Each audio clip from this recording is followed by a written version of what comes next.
Most boom and crash traders blow their accounts not because their analysis was wrong. They blow it because their lot size was wrong. Too big, too fast, and trying to make too much from one trade. And one spike later, the account is gone.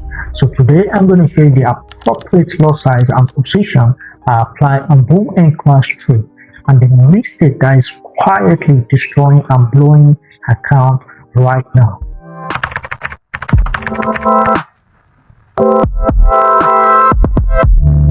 Hi, my name is John and welcome to BoomCrash Academy.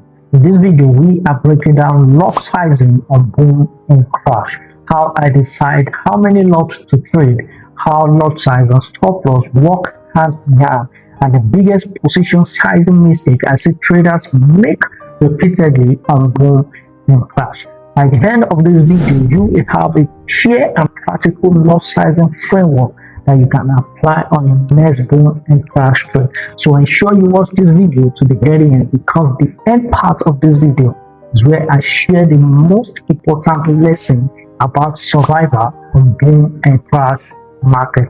Let me start with the question most traders answer wrongly. How do you decide how many lots to trade? And here is most traders' answer. It depends on the confidence you have in the sector.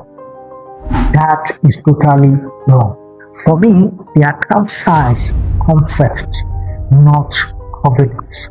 See, I have a fixed risk rule I use on every single trade, because the best looking setup on boom or crash can fail.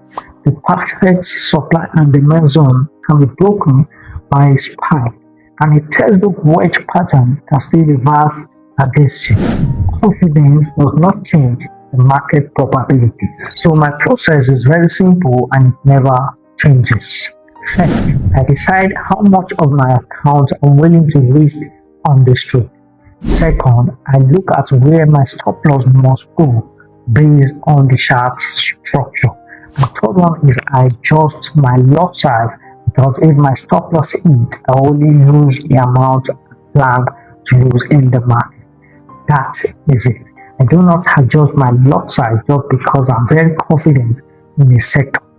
Consistency in risk management is what keeps me in the game long enough to profit. Now, here is what most boom and crash traders never fully understand. Lot size and stop loss are connected. They work together. If lot size changes, the stop loss must adjust. Look at this setup.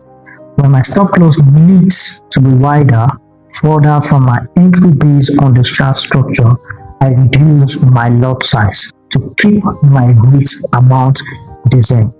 And when my stop loss is naturally tighter, closer to my entry, I use a slightly larger lot size while still risking the same amount.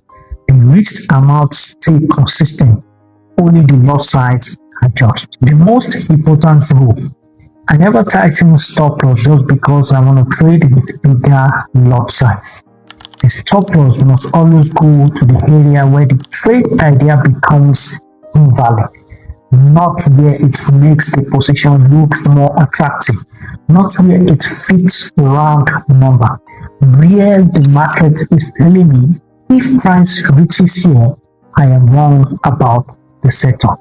That is where the stop loss goes, and the lot size adjusts around the stop loss, not the other way around. Now, the biggest lot sizing mistake I see boom and crash traders make over and over again: using oversized lot size to chase profit. And here is the psychology behind it. A trader takes a loss and they want to recover very fast, so they open their next trade with the biggest lot size their account can handle. One trade to make it all back. Or they see a strong setup and they think this setup is guaranteed. Let me size up. And then one unexpected spike happens, or the setup failed, and the loss on that oversized trade wiped out days, weeks, or sometimes months of careful progress. I have seen this pattern destroyed accounts with good strategy, not because the strategy failed, but because the lot size is completely disconnected from reality. Now, the cost of oversizing. The cost of oversizing goes beyond money lost. When you blow a significant portion of your account from one single trade, you start making emotional decisions. You revenge trade to recover what you have lost. You become afraid to take your next setup because now you are afraid to take another big loss. Your results become inconsistent even if your strategy is profitable. The traders I respect most on Boom and Crash are not the ones that make biggest profit from a single trade. They are the ones that are still here, still trading, still consistent months and years later because they manage their lot size correctly from the beginning. A good trader do not survive because they always win. They survive because they manage risk better than everyone. You see, when your lot size is under control, your emotion becomes easier to control, and that is when consistent profitability becomes possible. So let's put all together. Base your lot size on your account size and your planned risk, not your confidence. Let your stop loss placement dictate your lot size and not the other way around. And never oversize just because you want to recover fast or double your account overnight. The market will always be there for you to trade. Your account might not be if you oversize consistently. In the next risk management video, we are going into how to grow more accounts on Boom and Crash consistently and the right way.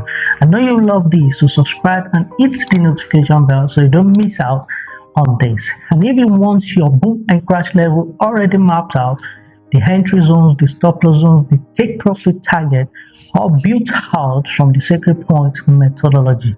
Our valuables community is widely open and the link is in the description. My name is John and this is BoomCrash Academy.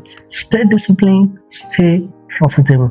And if you want to know how to set your stop loss correctly on Boom and Crash trades, the next video is for you.